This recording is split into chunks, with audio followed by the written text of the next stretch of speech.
Halo semuanya, selamat wayah kieu ya dimanapun kalian berada. Kembali lagi bersama Mamang dan di video kali ini kita bakal lanjutin manhwa Putra Sulungduk Seorang Pahlawan. Kita masuk di part 29. Di awal video ini, melihat tingkah monsternya yang seperti itu, Aden yang tak menduganya pun berpikir. Bahkan monster pun langsung mundur kalau merasa lawannya jauh lebih kuat ya. Kurasa itu masuk akal, apalagi setelah hampir mati karena serangan match itu. Lalu saat ia berpikir seperti itu, pria Bali menunjuk seekor monster kelincinya berkata, "Kau yang di sana, kemarilah." Seakan mengerti perkataannya, seekor monster kelinci pun melangkah maju dengan gemetarnya ketakutan.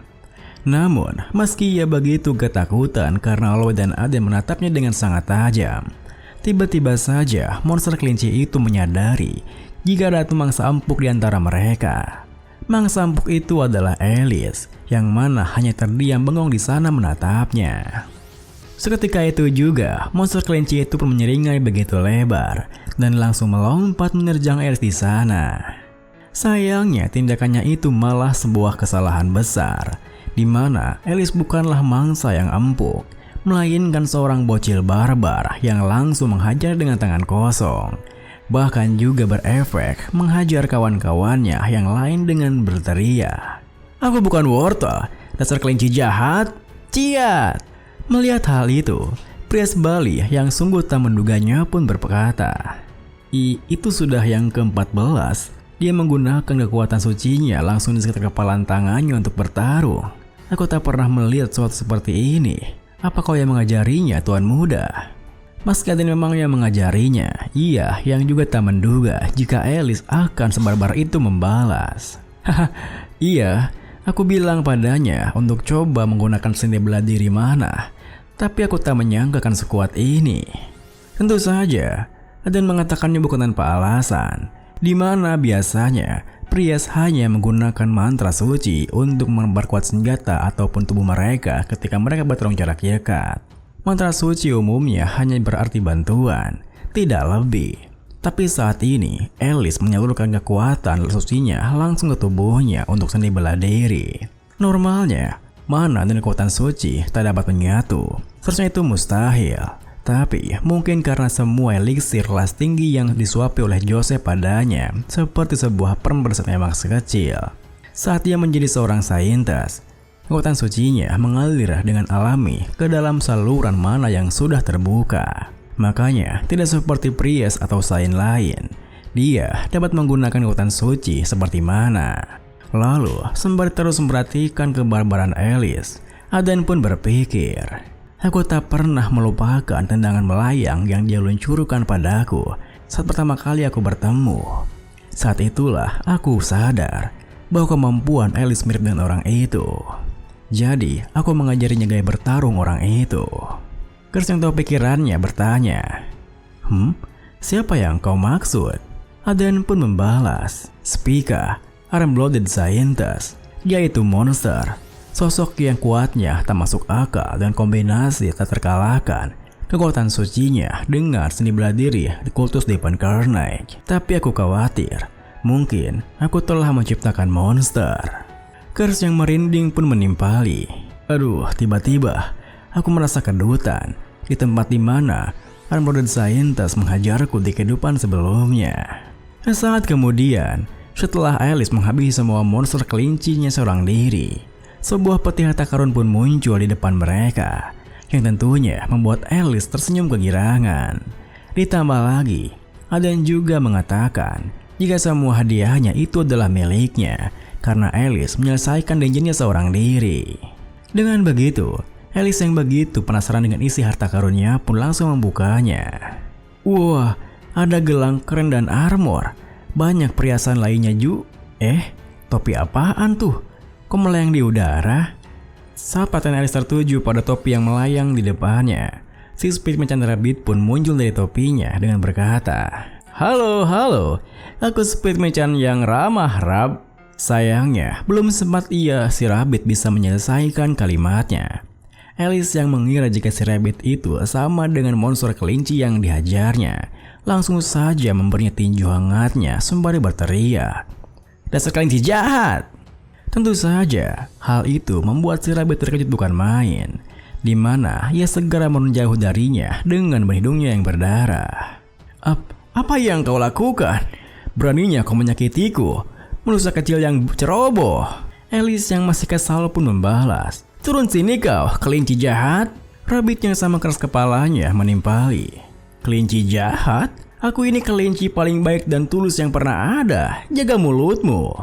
Melihat tingkahnya yang seperti itu, masih pada awalnya Aden ingin membiarkannya karena merasa lucu. Perkataan terakhirnya yang buat Aden mengubah tindakannya karena berpikir, baik dan tulus katanya, dia memang perlu dihajar sih. Beberapa hari kemudian, di lobi guild Madela, para prajurit bayaran di sana dihebohkan dengan kabar yang beredar, di mana partai prajurit bayaran yang baru dibentuk menaklukkan semua dungeon yang muncul di sekitar kota. "Bre, apa kau sudah dengar tentang dungeon di utara yang telah ditaklukkan? Orang-orang itu lagi sudah berapa kali sekarang mereka menaklukkan semua dungeon yang muncul sampai tak ada yang tersisa untuk orang lain. Ku dengar mereka hanya berempat. Konyol sekali bukan? Bahkan dengan belasan orang penaklukan dungeon tetaplah sulit. Tapi aku melihat pemimpin mereka sekilas dan sekarang aku lumayan mengerti." "Hah? Kau melihat mereka secara langsung?" Bersamaan dengan Farsi Aden yang masuk ke lobi guildnya, mereka semua pun melanjutkan, "Ya, aku kebetulan melihat mereka. Mereka datang. Itu mereka. Dan itu pemimpinnya. Badan seperti ogre dan mes menyeramkan itu. Aku juga mengerti sekarang. Benar kan? Tapi kenapa mereka menaklukkan dungeon yang tak akan menghasilkan banyak uang? Dengan kemampuan seperti itu, mereka bisa jadi ksatria keluarga bangsawan, atau mulai guild mereka sendiri untuk menghasilkan banyak uang kan? Ya entahlah bre, aku pun tak mengerti." Kemudian, meski Aden bisa mendengar gibahan mereka semua di sana, dirinya yang memang mengincar hal itu pun tentu saja membiarkannya. Di mana ia segera menghampiri meja resepsionis di sana, hingga Alice langsung menyapa Nengkanon di sana. "Oh Putri, halo juga. Aku dengar beritanya. Selamat atas penaklukan dengan kalian yang ke-10. Rank kalian sudah meningkat dari T ke B karena pencapaian kalian yang berlapis." Namun, belum sempat Nengkanon menyelesaikan kalimatnya, seorang staf guild lain mendatanginya, di mana staf itu membisikkan sesuatu kepadanya, hingga wajah Nengkanon pun berubah menjadi serius dan meminta party Aden untuk ikut bersamanya. Maaf. Silahkan ikuti saya. Guildmaster Markus ingin bertemu dengan kalian." Mendengar hal itu, seketika itu juga ada yang tersenyum senang karena akhirnya mereka bisa mencapai tujuan akhir dari rencana mereka selama ini. Saat kemudian, Nengkanon yang mengantarkan mereka ke kantor Guildmaster pun berkata, "Punten, Guildmaster, kalian boleh masuk." Melihat kedatangan mereka semua, Markus Maedela, sang Guildmaster dari Guild Prajurit Bayaran Maedela pun langsung berterima kasih kepadanya. Hingga Aden yang bisa melihat wajahnya berpikir, dia wajahnya memiliki bekas luka yang sama seperti di kehidupanku yang sebelumnya. Dia pasti manggil kami karena penasaran setelah mendengar rumornya kan? Namun saat ia berpikir seperti itu, Markus yang mendekat ke arah mereka tiba-tiba saja menunduk menuturkan, "Salam kepada saintes Alice dari Holy Fire Order, dari Markus Maedela, Guildmaster dari Guild Prajurit Bayaran Maedela. Salam kepada Anda juga, Tuan Muda dan Remus." Tentu saja, tindakannya itu pun membuat mereka semua terkejut. Hingga Janet sendiri berkata, "Aku tahu pada akhirnya kau akan mengatur identitas kami, tapi tak kusangka akan secepat ini." Markus pun menatapnya membalas, "Saya tahu semua yang terjadi di kota ini, Tuan Muda Aden. Lagi pula Anda berusaha keras untuk menonjol kan? Tentu saja saya akan tahu." Aden yang bisa menebak niatnya pun menimpali, "Tapi kalau kau tahu siapa kami dan masih manggil kami, kau pasti punya urusan dengan kami kan?" Markus yang tak ingin menyangkalnya pun melanjutkan. Anda cukup tajam, Tuan Muda. Itu benar. Spesifiknya, saya butuh bantuan Saintes Alice. Sebenarnya, saya punya seorang putri. Namun, belum sempat Markus menyelesaikan kalimatnya, tiba-tiba saja seorang anggota guildnya dengan tergesa-gesa berteriak kepadanya. Guildmaster, darurat! Kondisi Dona Sal telah memburuk. Dia demam lagi. Tentu saja, teriakannya itu membuat mereka semua terkejut. Hingga Dan sendiri berpikir, hah? Markus punya putri? Aku tak pernah mendengar hal ini. Apa yang terjadi? Saat kemudian, Markus pun membawa party Arden melihat keadaan putrinya, Sar, yang nampak terbaring di kasurnya dengan keringat yang mengucur dari tubuhnya karena demamnya yang semakin meninggi. Lalu, saat mereka semua tertuju pada Sar, Markus yang duduk di samping kasurnya pun menjelaskan, putri saya menderita penyakit misterius sudah cukup lama. Tapi, tak ada perawatan maupun obat-obatan yang bekerja. Harapan kami satu-satunya hanya berkat Anda, Saintes Alice. Saya mohon, sembuhkanlah putri saya. Saya akan memberi kompensasi terbaik yang bisa saya berikan. Mendengar penjelasannya, ada yang merasa jika ia bisa mendapatkan hal itu pun berpikir, kompensasi terbaik katanya. Aku di sini untuk berteman dengannya. Jadi, ini kesempatan emas. Dengan pikiran seperti itu, Arden pun bertanya pada Alice di dekatnya. Alice, apa kau bisa melakukannya? Alice pun mengaku mengiyakannya membalas. Iya, akan ku coba. Dengan begitu, Alice pun segera mendekat ke kasurnya. Di mana sembari menyentuh tubuh Sar, Alice mengeluarkan holy powernya sembari berkata, Dewa, tolong sembuhkan anak ini. Sayangnya, meskipun 10 menit telah berlalu, dengan Alice yang terus-terusan melakukan holy powernya, sama sekali tak terjadi apapun pada Sar. Keringatnya tetap mengucur deras, napasnya tetap terengah-engah, dan demamnya tak kunjung turun.